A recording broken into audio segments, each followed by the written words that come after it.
Hi Libra, welcome and this is your reading. Be open-minded po, hindi po halos lahat makaresonate.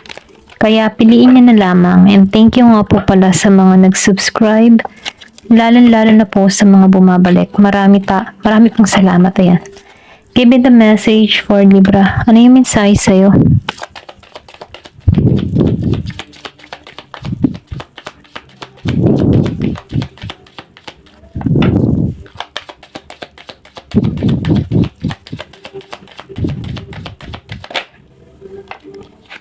Meron ka ditong gentleman.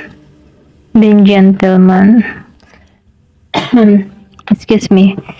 Nafe-feel ko dito sa gentleman, kasi isang tao to. I think, kababata mo to or pwede rin sabihin na meron na kayong past ng tao na to. Kasi kung may kita mo, young pa siya dito And then dito old na siya. So, nafe-feel ko dito na naalala ka ng tao nito. Ito lang yung nakikita ko. Kumbaga, meron na rin kayo naging ugnayan ng tao nito, okay? Ito lang yung nakikita ko. Give me more information. Meron ditong the star. So, nafe-feel ko yung iba sa inyo, merong paghiling or pwede rin sabihin na hinihiling ka ng tao nito. Kasi, meron na kayong naging issue nito okay? Kasi may edad na siya dito So, meron tong hinihiling. Gusto nitong maging maayos or pwede rin sabihin na gusto nitong maging masaya tong connection. Gusto nitong magtagpo muli kayo dito sa The Star. Kumbaga, may paghiling to. Maybe nasa malayo kayo. Pwede rin sabihin na may kaibahan sa inyong dalawa. Nafe-feel ko dito na 5 taon, wala kayong communication ito. Mga 6, 7, ganon. 7 years. 6 years, or pwede rin sabihin, 16 years. Pwedeng, teenager, kilala mo na. Yung, alam mo yung tipo na, magkakilala na kayo ng teenager. And then, ilang taon kayong walang communication, okay? So, itong tao na ito, naiisip ka nito, okay? Ito na nafe-feel ko. Pwedeng kababata mo, or pwede rin sabihin na matagal mo nang kakilala, high school life, mga ganun ba? Bigla akong naalala nito. Give me more information. Meron din ako nakikita dito na 10 years, walang contact. 7 years, 16, yung iba. Give me more information. Or pwede rin sabihin, 16 years old ka, nakilala mo to. Or pwede rin sabihin, 16 years old pa kayo ng time na yon. O pwede rin sabihin, 28. Meron ditong 28, 28, okay? So, meron ditong 1010. Patingnan na lang sa yung angel number 1010. Ito lang nakikita ko. May 1010. May mensahe para sa'yo. Give me more information. Ano pa yung mensahe? So, meron ditong garden. So, nafe-feel ko dito, itong tao nito, gusto nito magkaroon ng, alam mo yung tipo na, naalala ka nito, pwedeng sabihin natin na first love mo to, itong tao na to. Kasi andun pa rin yung nararamdaman niya dito sa garden Pwedeng best friend, first love, okay? Gusto nitong bumawi sa'yo, gusto ko nitong mahanap, gusto ko niya makita. Naalala pa rin ng tao nito yung nakaraan nyo, okay? And then nakikita ko rin dito, nagugustuhan nito yung, yung aura mo or yung iyong appearance dito. Ito rin nakikita ko sa garden. Nafe-feel ko dito yung kapayapaan. Gusto nitong ma-enjoy yung buhay. Kung itong tao nito is stable na, gusto nitong ibahagi yung kanyang meron. Kumaga, gusto niyang i-share sa'yo yung mga blessing na nare-receive niya dito. Ito lang yung nakikita ko. Or pwede rin sabihin, magtungo to sa'yo. Pwedeng sinesearch ka nito. Ito lang yung nakikita ko dito. Matagal na wala kayong contact ng tao na to. Okay? Give me more information. Meron ditong fish. So, nakikita ko rito, meron ditong malapit na parating sa'yo. Malapit na. May pagtungo sa'yo dito. Nafe-feel ko dito, itong tao na ito, hindi nawawala ng pag-asa.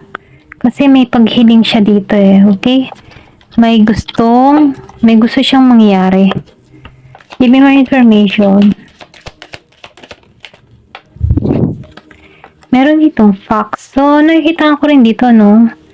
Pwedeng matagal na kayo nitong lovers pero nagkaroon kayo ng hiwalayan dito because dito sa facts. Meron ditong nanlinlang or meron ditong may pagka-sneaky energy. May pandarayang ginawa. Ito lang yung nakikita ko. Meron ditong umiksena sa connection. Okay. Pwede niyo sabihin na sobrang galit ka dito sa tao na to. Kaya itong tao na ito, hindi ka mawala sa isip nito. Ito lang yung nakikita ko. Give me more information. Meron ditong lady. So, naalala ka ng tao na to sa lady, okay? Kumbaga, hindi pa rin nawawala yung kanyang paghangad or paghanga niya sa'yo.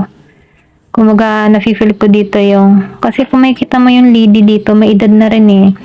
Then yung gentleman dito, may edad na. Then meron ditong batang gentleman. So, nafe-feel ko isang tao lang to eh. Kumbaga, nagkakilala kayo ng kabataan. So, naalala ka ng tao nito. Okay? Kasi nakikitaan ko dito yung matured na kayo sa bawat isa. Pwedeng edad nyo 35 pataas, okay? Ito lang nakita ko. Pwedeng first love mo to, or first boyfriend, first girlfriend, mga ganun ba? High school, college, kanyan. Naisip ka niya. Give me more information.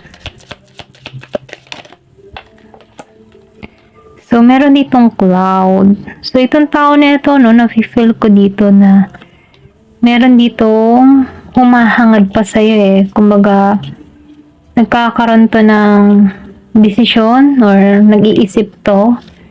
And gusto nitong matapos na yung kanyang mga isipin dito sa cloud. Gusto nitong matapos eh. Pwedeng sabihin na hanap ka nito.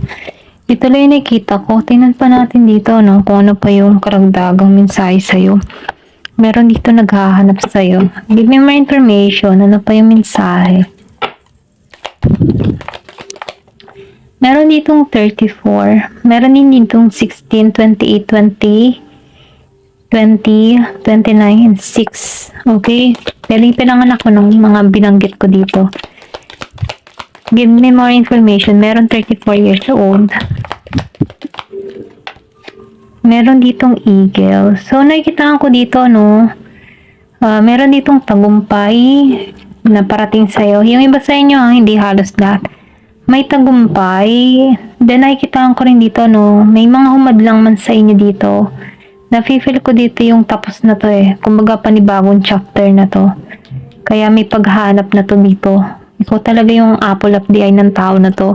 Kung makikita mo yung heart mo dito, heart ng lalaki, okay? Para siyang ace of cups. Then ikaw dito, para ka ditong ace of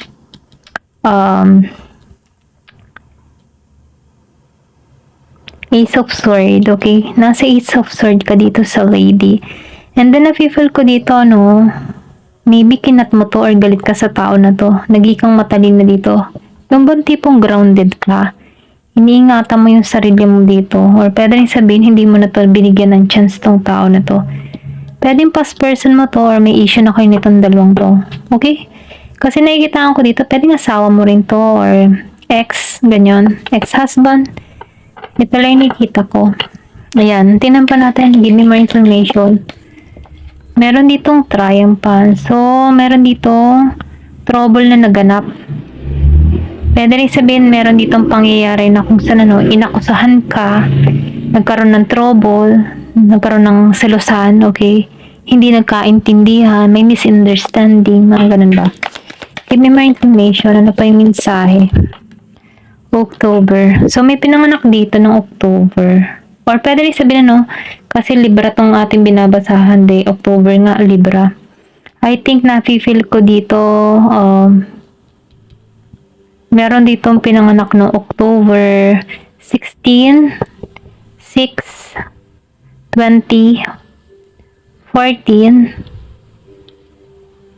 Ayan. Ito lang yung nakikita ko. Okay? Ayan. Start na tayo. Ano pa ba? Meron ditong pineapple. So, reconciliation. Nafe-feel ko meron dito ang pagkikita muli. Pwede ngayong October.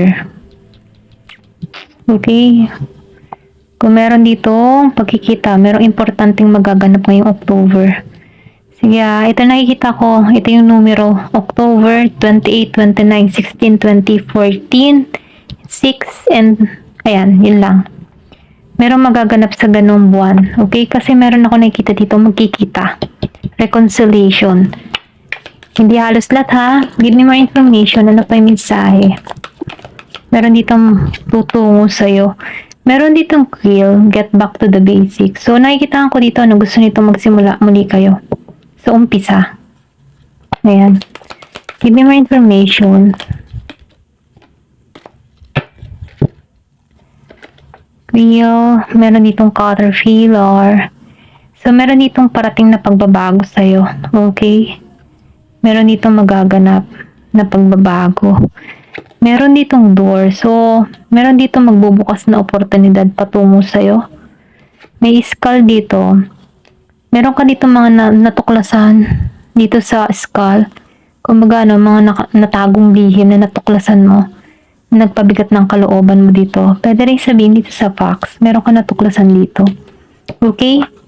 Ayan, hanggang dito na lamang po. Thank you for watching. Love and peace.